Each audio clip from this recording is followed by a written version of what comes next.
Salut à tous et bienvenue. Aujourd'hui, on va explorer une idée qui est à la fois super profonde et franchement assez fascinante, tirée tout droit des Écritures. C'est l'idée qu'il existerait des sortes de registres célestes, où absolument chaque acte de notre vie serait consigné. Alors, c'est parti, plongeons ensemble dans ce concept du registre divin des œuvres. Ok, imaginez ça une seconde. Chaque intention, même la plus secrète, chaque mot qui sort de notre bouche, chaque geste, qu'il soit fait sous les projecteurs ou dans le secret le plus total, imaginez que tout ça soit noté quelque part. C'est une pensée qui peut donner le vertige, c'est vrai, mais elle est vraiment au cœur de ce qu'on va aborder. Ce passage de l'Apocalypse, il est assez percutant. Et ce n'est pas juste une belle image, hein. Ça décrit très clairement des registres détaillés sur la vie des gens. Évidemment, ça soulève une question hyper importante. Est-ce que ce jugement a le même objectif pour tout le monde? C'est là que ça devient vraiment passionnant. Parce que ces fameux livres, ils ont en réalité deux fonctions très distinctes. Tout va dépendre de la relation que chaque personne entretient avec Dieu. Il ne s'agit pas du tout d'un jugement de taille unique, mais bien de deux évaluations qui sont radicalement différentes. D'un côté, on a ce qu'on appelle le jugement du grand trône blanc. Celui-là, c'est un jugement final pour ceux dont les noms ne sont pas dans le livre de vie. Il se base sur leurs œuvres. Et de l'autre côté, événement complètement distinct, on a le tribunal de Christ, qui lui est réservé uniquement, et j'insiste uniquement aux croyants. Comprendre cette différence, c'est la clé de tout. Alors, pour les non-croyants, les œuvres qui sont notées dans ces livres servent en quelque sorte de pièces à conviction. Elles ne sont pas là pour offrir une dernière chance de salut, parce que le salut par les œuvres seules, c'est impossible. Non, elles sont là pour démontrer la justice parfaite de Dieu et pour déterminer le degré de la punition, qui sera proportionnel aux actes de chacun. Allez, passons maintenant au cœur de notre guide pour le fidèle, le tribunal de Christ. Pour tous ceux qui ont accepté le salut offert en Christ, cette évaluation prend une tournure complètement différente. Et là, c'est le point fondamental. Vraiment, le salut du croyant n'est jamais, au grand jamais, remis en question à ce moment-là. Ce jugement n'a absolument pas pour but de déterminer si on va au paradis ou non.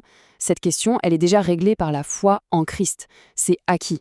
Alors, de quoi s'agit-il ? Eh bien, il faut voir ça comme une évaluation, une sorte de cérémonie de remise des prix. L'objectif, c'est de rémunérer le croyant pour la manière dont il a vécu sa vie sur Terre après son salut. C'est un moment où on évalue pour récompenser, pas pour punir. Pour décrire cette évaluation, la Bible utilise une image très forte, celle de l'épreuve du feu. Voyons ensemble ce que ça signifie concrètement. Ce verset, c'est vraiment la clé pour tout comprendre. Le feu, bien sûr, ce n'est pas une flamme littérale. C'est une métaphore qui symbolise le regard pur et infaillible de Dieu, un regard qui vient tester la nature véritable de nos œuvres. L'important, ce n'est pas tellement la quantité de choses qu'on a faites, mais plutôt pourquoi et comment on les a faites. La motivation est centrale. On peut imaginer qu'on construit notre vie avec deux types de matériaux. D'un côté, il y a l'or, l'argent, les pierres précieuses. Ça, ce sont les œuvres faites avec une motivation pure, pour la gloire de Dieu. Même les petites choses que personne n'a jamais vues. Un service humble, un encouragement sincère, ces choses-là, elles survivent à l'épreuve et sont récompensées. De l'autre côté, il y a les œuvres faites par ambition personnelle, par orgueil, bref, pour de mauvaises raisons. Ça, c'est le bois, le foin, la paille. Celles-ci, elles seront consumées, et la récompense qui leur était attachée sera perdue. Et c'est là le point absolument crucial. Même si toutes les œuvres d'un croyant étaient consumées, cette personne reste sauvée. Son salut est éternel. Il est en sécurité. La perte ne concerne que les récompenses, jamais le salut lui-même.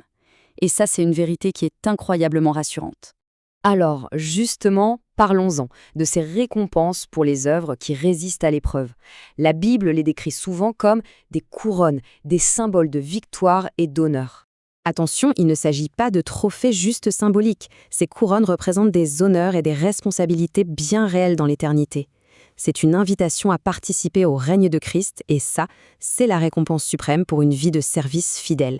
Quel bonheur véritable ça doit être.